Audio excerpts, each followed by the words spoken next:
Getting the message? Did you get the message?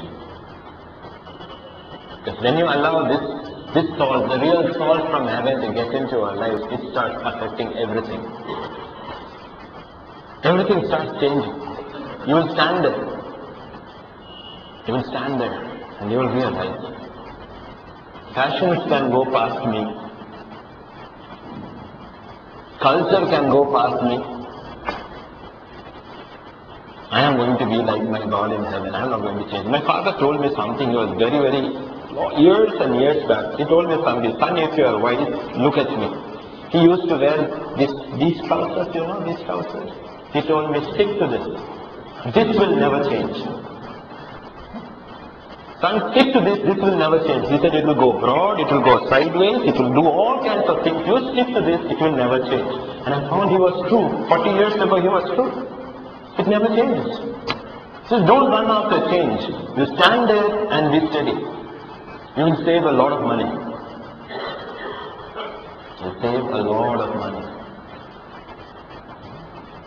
Oh, why we don't have money? A lot of young people don't have money because they're running after change and not allowing God to change them and make them steady.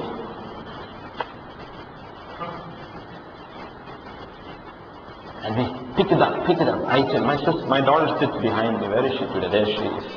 She will sit behind me, and when we are passing by, we will see all these girls with their face and everything covered, with their eyes only showing, clinging on. I say that. I catch you like that with some boy anytime in your life, I'll stand the daylights out of you. You don't cover your face. You sit behind a boy, show your face, so you have the courage to show your father, it is me. I'm not hiding from me. And tell your father, don't hide your face. Because you're doing something that is right, you don't have to hide your face. You tell your father, then you never have to hide your face. All kinds of things. Young people get carried away by this and they don't realize they're just being chickens. And God says, I call you to be a neighbor. I call you to be a neighbor. Get the message? It's not an easy message, but the call is great. The call is to be a disciple. And when I read the Bible, I see the entire Bible is about discipleship. It's not about crowds.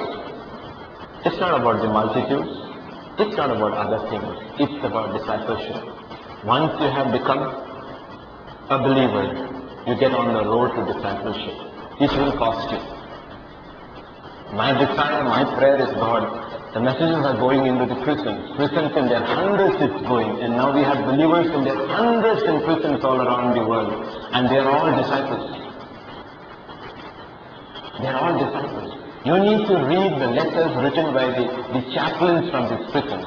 They write to me saying that, Pastor, when these prisoners read these messages and they change, it makes life easy for us. It makes life easy for the officers. It makes life easy for all the officials working over there because they have changed.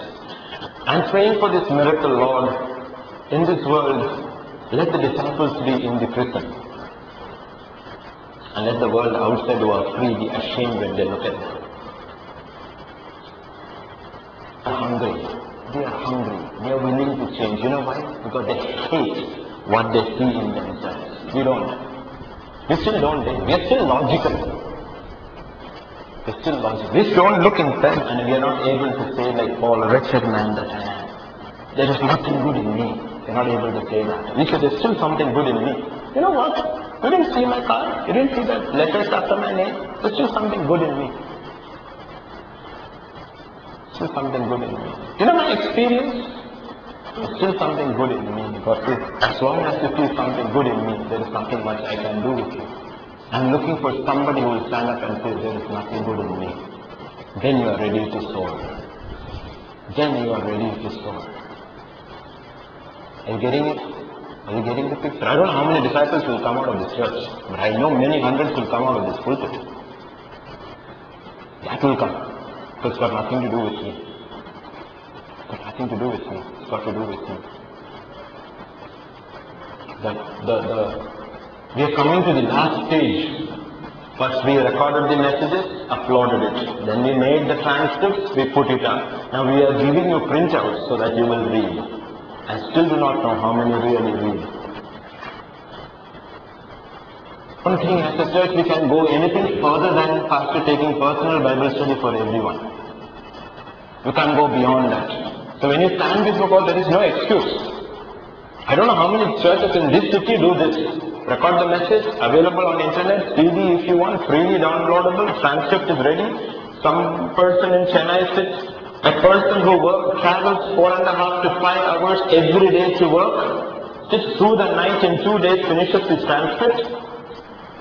An 82-year-old lady who's got no hearing in 1 year and eyesight is bad, sits through 10 hours and translates this message by tomorrow into German to take it to the prisons. Another lady who's in her 70s sits through hours, gets this done into French to take it into the prisons. Somebody else in US does it in Spanish. Somebody is doing it in Arabic. The Hindi ones have come, the Telugu ones are coming, the Malayalam ones are coming, because there are people who suddenly realize, that's my destiny, I need to take it and set others free. And God is saying, what are we doing? What are we doing? Today there was no Bible study at 9 in the morning, so most of them didn't even come to pray. They said last week, come to pray. That's where it all begins. You want to hear from God, you need to get your knees before God. You get on your knees for God for 7 days and tell me, God did not speak to me, then He is not God, I tell you. He is not God. Because He still says, if my people who are called by name humble themselves. Yeah? Can you put that scripture up on the screen? It's still the same. You get to hear from God when you are on your knees, not when you are on your feet. You will hear from Him. You will hear from Him. That's why now, after years of fear, I'm never scared about preaching on a Sunday, because I know He may push you till Sunday morning, but He will still give you the word, because He is faithful. 2 Chronicles 14:7. 7:14, yes. 2 Chronicles 7:14. It's still true. It still doesn't change. If my people who are called by name will humble themselves and pray and seek my way and turn from their wicked way, then I will hear from heaven and forgive their sin and heal their land.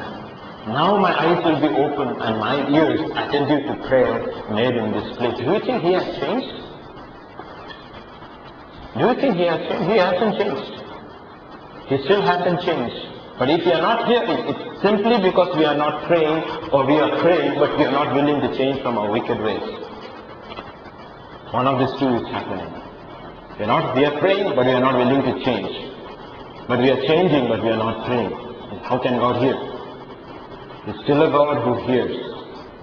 Because my pain as a pastor is, when I hear this testimony coming no longer, as I told you, in hundreds but thousands from around the world, I still look at my church. I still look at the sheep God has given me and say, Lord, from this has to arise testimonies. I see it happening among a few. I see it happening. I see it happening among a few. But what about the others? What about the others?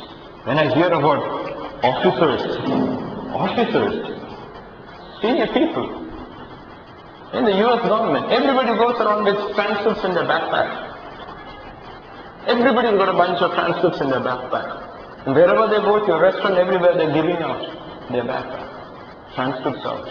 Why do they have the courage? And why are we scared? These kids have given, hundreds have gone into the Loyola College. Didn't they begin by praying? They began by praying. Then they start witnessing. Then they start testifying. Then they start giving. Ask them how many hundreds of transcripts they have given. Now they have started Bible studies in their college every day. Now, because the kids can't come out, they have started a Bible study on Sundays outside. You think it won't happen in your offices if you're ready and willing? Because hurting people are there everywhere. We don't want people coming into the church. That's not the point. The point is that there are hurting people everywhere. And the solution to hurt is still this. This is the only answer. This is the only answer. If Jesus will personally appear to a young boy who reads Born from Above and show him, and to another man who read, weighed and found wanting, why will He not show to somebody over here? You think He will not show Himself? He will show Himself. He will reveal. He will speak if necessary in the audible voice. He will come in visions and dreams. That's what exactly the book of Acts says. In my last days I'll pour out my spirit. He will do it. But for Him to do it, we need to be willing. We have already decided, okay, if I give that to her, she will not believe. If I give it to him, he will not believe. God said, who said so? Who said so? Or maybe our fear is that if I give it to him and he believes, then he will look at me and say, if this is true, why are you like that? Maybe that is our fear, that if they believe, we need to change. And we don't want to change. We only want our miracles.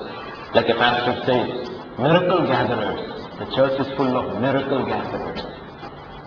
I've seen it in the city for years together, even before that. Earlier church, where thousands come in that church early.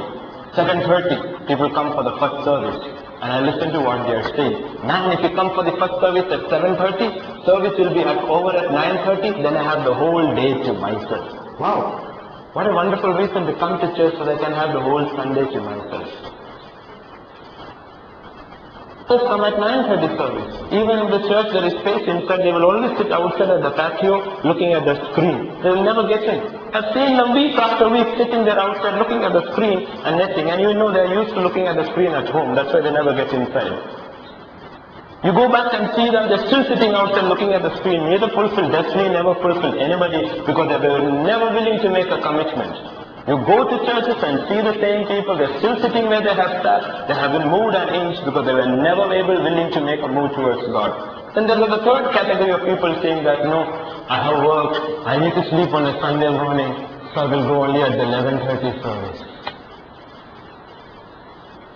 Most are there in all three services, committed people, but I'm talking about reasons, reasons to make these choices. Tomorrow nobody is going to be late. Anywhere, wherever you are working, nobody is going to be late. Mothers who say the children won't wake up, will wake up tomorrow and see the children are ready by 7:38 because the van will go otherwise. There's no van to catch when service is at 10 o'clock. But there is a van to catch when school is at 8. Office goers will know that you will be marked absent if you are late, or you may lose salary. And when we come and we wonder when worship is going on, why is that? I don't hear anything. We don't hear anything because we are not willing to take that road. And Jesus said that road is narrow, very narrow, very narrow. Few will find it. Very few will find it. Very few will find it. And God is asking us today, after all that you have heard, are you on that narrow road? Are you there on the narrow road? Will you find it? Next Sunday, the other man of God will come and preach. We have seen it month after month after month. We have seen it. I never have to ask him, Pastor, will you preach? I just have to say, Pastor, next Sunday is yours. That's all I have to say. He will never ever tell me, Brother James, Saturday I have dialysis. I don't know whether I will be able to get up, whether I will be. He never says. He never says. I get somebody to do something in the church, you know how many excuses people make? He doesn't. He doesn't have a salary. He doesn't have insurance. He doesn't have a home of his own. He's still standing there because he's an eagle. Because he's an eagle. And God renews his strength like the youth every week. That's the real testimonies we are looking at. Real testimonies we are looking at. And that's what God is looking at. Who will stand up? Because at the end the crowds were all gone. And they were just a little. The crowds who will come in the churches on Easter Sunday, Good Friday, December 25th. You know the crowds? What's the crowds? Then Sunday to Sunday there is this congregation that comes. Then there is a few set of people whom the pastor can lean on to get